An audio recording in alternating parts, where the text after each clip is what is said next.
Ben Roethlisberger loves the new offense, plans to line up behind center, plans to embrace all of its various changes and components, and everything is just awesome.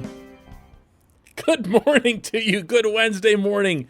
I'm Dejan Kovacevic of DK Pittsburgh Sports, and this is Daily Shot of Steelers. It comes your way bright and early every weekday morning if you're into hockey and or baseball. I also offer up daily shots of Penguins and Pirates right where you found this. Yes, Ben did go before the Zoom apparatus that the Steelers have over on the south side to speak with reporters as part of his attending OTAs. Been a good soldier over there. Been visible on the field, communicating with, interacting with a lot of the younger players, the rookie class, a lot of time with Najee Harris. Doing all the right things, saying all the right things, too. Unmistakable within everything that he spoke to us yesterday was this broader sense that he's all in. He gets what it is that the Steelers are doing. He gets the moves that were made in the offseason. He's ready to be that guy. And then there was this response whenever he was asked about those potential changes with the Matt Canada offense. I think this offense is going to be completely different. You'll see nothing that you've ever seen in the past. And, we're going to try and just throw literally everything at everybody. And so that we won't be predictable. And, it's new. I mean, there is a lot of new. In all seriousness, there's a lot of new. And so for someone who's kind of had a very similar offense for a long time, verbiage-wise, it's taken some extra studying, but it's a fun new challenge. And guys are getting it, and hopefully it translates into winning football. And that, for anybody who doesn't recognize it, is the trademark Ben sarcasm. In fact, for anybody who didn't pick up on it, and I'll bet there were plenty who didn't, he actually throws in a little phrase there to make it clear that he wasn't being all that serious. And at the same time, I've covered most of Ben's career. I can also tell when there's something that's bugging him that he wants to get out in a certain way, and that's almost always his vehicle for doing it. You can tell that for that to have even crossed his mind, joking or otherwise, that the offense would need to go through some complete transformation. Everything would be totally different. That there's a part of him that would kind of resent it a little bit. And look, I get that. Randy Fichtner was his friend. And Ben himself had a lot to do with the offense that was in place before. So when he's going to be part of, a huge part of, changes, significant changes, regardless to what degree, then he's going to be at least low-key defensive about what was there before. And that is something I'm throwing here your way, not to try to stir anything up, not to try to find something where it doesn't really exist, but based on my experience in covering with him, usually ends up morphing into something more with him. And it's worth keeping an eye on, in one direction or the other. Meaning, if things were to go great with the new offense, you won't hear another peep about it. But if they don't, just remember that one little thing. This portion of Daily Shot of Steelers is brought to you by the personal injury law firm of Luxenberg, Garbett, Kelly, and George, LGKG. They represent people who are hurt in car accidents, who've required assistance with workers' comp, who filed medical malpractice claims. The attorneys at LGKG have been designated super lawyers for over 15 years. That super lawyer designation is reserved for the top 5% of all attorneys in our Commonwealth. LGKG has offices in Cranberry, Newcastle, Beaver Falls, Butler, and Elwood City. You can learn more about them online at lgkg.com or by calling 888-842-5454. On the positive side, and I'll stress again, it was all positive, front to finish.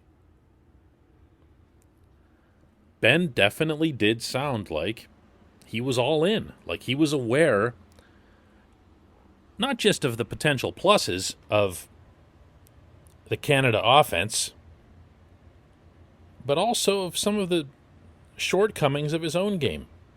Yeah, he said he'll go up under center. Sure he will. We'll see. We'll see. But again, it has to start somewhere. So, giving credit where it's due, he first had to say it. Yes, he'll throw the ball deep again. Yes, his arm is feeling better, and maybe, as he acknowledged, the arm was part of the issue. He said that it takes as long as a full year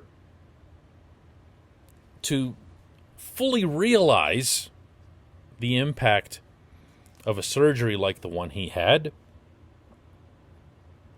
and that he'll feel a lot more confident in describing his arm's status once we get later into this year. I appreciated the candor with which he answered that. He could have just said, as he did at the very beginning of the answer, "Oh, it's just great, it's great," and just left it at that. He didn't. He carried it out a little bit. And that's okay. Let there have been an underlying reason for his reluctance to throw the ball deep, other than the fact that his offensive linemen weren't giving him a whole heck of a lot of breathing room. That's fine. That's fine. But more than anything, let him have understood and openly acknowledged, as he did, that he does need to get back to throwing the ball deep. He does need to get back to being Ben in that component of the game. Or everything else that we fuss over as it relates to this roster and all else pointing toward the 2021 season doesn't matter. It doesn't matter. Najee Harris won't matter. How the defense does without Bud and Hilton and all those other guys doesn't matter. Ben needs to throw the ball deep.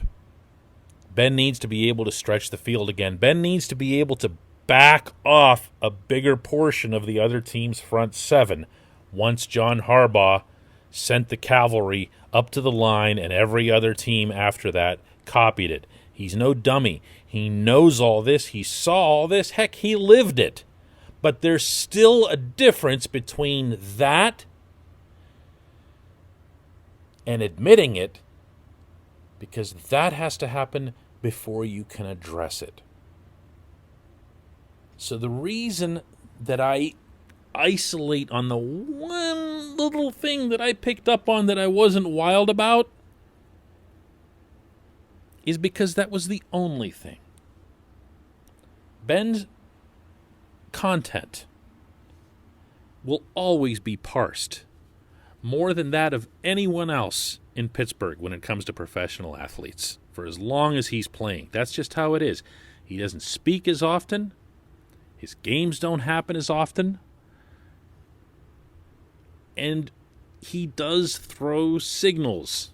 So even though, you could say, well, you can make an argument in favor of Sidney Crosby or whatever else here when it comes to this and whose stuff would get parsed more, Sid tends to not say things that are all that interesting or compelling, okay? I say that with love, but it's true. Ben throws little hints in there. There's usually something to pick up with his dialogue. And I think there was with this one, but I also think, and I'm going to do the same here, and accentuate that this was a good thing. This was a good thing, this session with Ben. So far, so good with everything related to the contract, to the new coordinator, to the other changes that have been put into place, to the potential star running back who's arrived on the scene. Everything so far is a check, check, check, check, check. And man, anytime you're talking about the Pittsburgh Steelers, Ben is what matters. Ben is what matters. When we come back, just one question.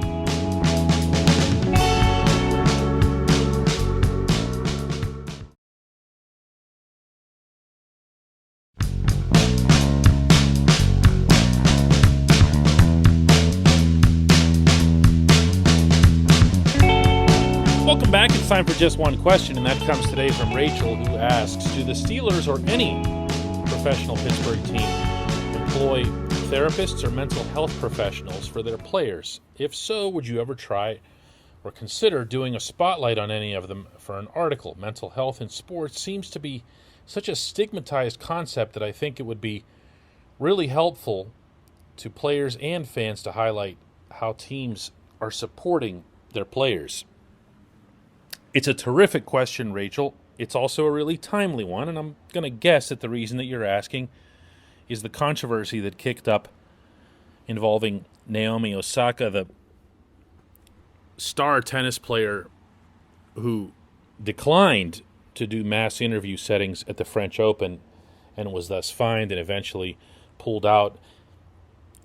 That ignited a dialogue really worldwide about mental health, because her stance on this was that doing interviews like that were affecting her mental health and thus her performance.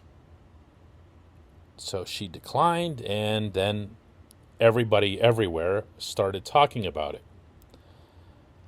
I'm actually not all that intensely versed on her specific scenarios. I've had a whole bunch of other things that I've been focused on this week, and I haven't really gotten into the French Open situation in some sort of laser-focused way. But I can unquestionably, without hesitation, answer what you asked, and that is that the Steelers, the Penguins, the Pirates, the every team everywhere has exactly what you described. They have mental health professionals. They have therapists. They have people who are there not just for their top-level players, but all through their respective systems when it comes to sports that have minor leagues. The Pirates have mental health professionals going all the way down to the Dominican level, Dominican Summer Ball, Bradenton, Gulf Coast League. Arguably, that's when they're needed the most in formative years, when they can make the biggest difference. But they're there. They're there in Pittsburgh. I've seen with my own eyes, a player will come out to the dugout, let's say, 2-3 hours before the game, not interfering with the actual prep, batting practice, infield practice, stuff like that, but just, a lull in the pregame time, and they'll just talk. And I'm not close enough, nor would I want to be close enough to hear what they're saying. But I see it, and more often than not, you'll see, smiles being exchanged, and you'll see, more important than that, to what you're asking, players will just walk by. Like it's no big deal. No one's looking and saying, uh-oh, Rudy's a little bit cuckoo or something, like that. The stigma of that sort of thing, maybe it's there. I mean, I'm not these guys in the room, and I'll never claim to be that. But I don't get that sense from anyone because they're all taking turns.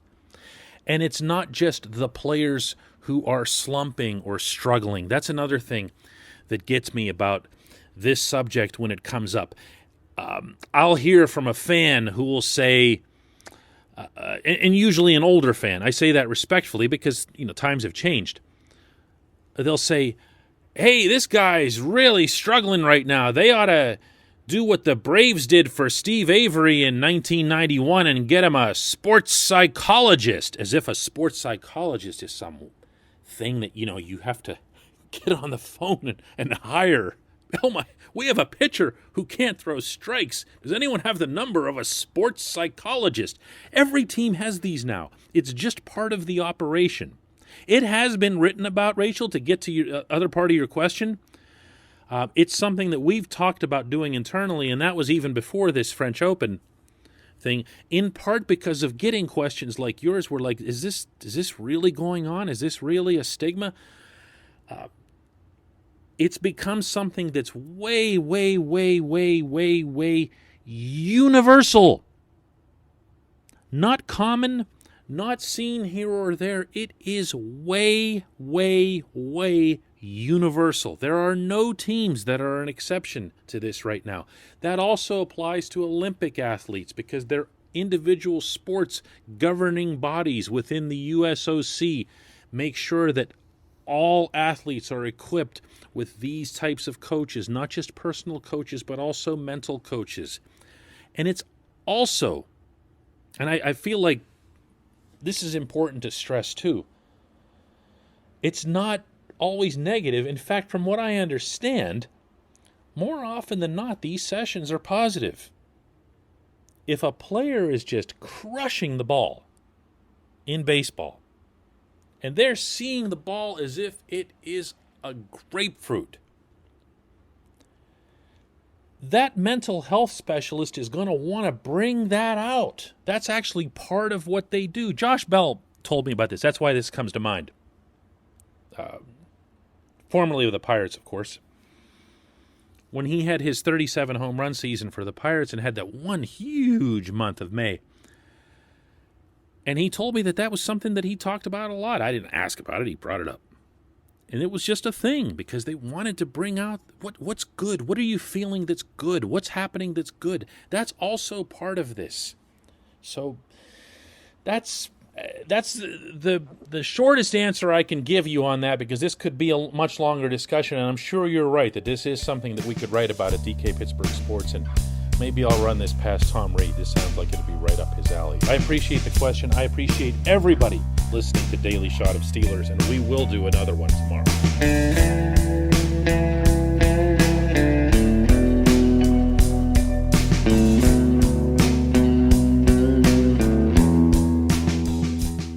At Point Park University, in the heart of downtown Pittsburgh, they understand there's no substitute for real-world experience and career-building connections. Their innovative curriculum engages students with distinctive experiential learning opportunities. Point Park's pioneering co-op program empowers qualified students to work in full-time, paid positions with their corporate partners while earning college credits. Visit pointpark.edu/works to learn more. Career ready. That's the point. Point Park University.